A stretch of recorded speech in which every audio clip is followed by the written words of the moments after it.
No niin, mulla on kunnia tässä seistä Sam Vaherlehdon kanssa. Sam on kuulunut raatiin koko viikonlopun ajan. Minkälaista palautetta olet päässyt antamaan nuorille? No siis on päässyt kyllä antaa tosi hyvää palautetta ja on ollut ilo antaa sitä ja jakaa sitä palautetta ja sitä, että voi jakaa sitä sille oman kokemuksien kautta ja sitä kautta levittää sitten niille nuorille ja lapsille, miten Voi miten kehittyä.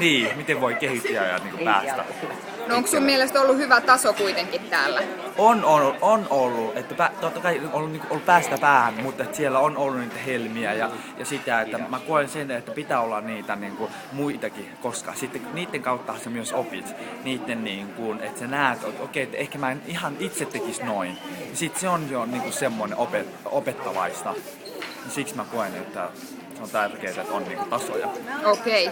No haluatko vielä sitten kertoa, että mikä on ollut sun mielestä Movesin parasta antia tänä viikonloppuna?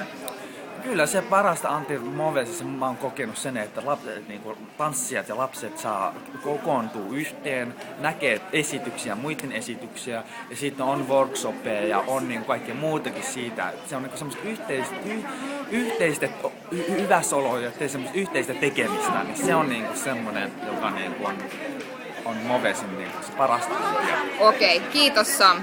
Kiitos.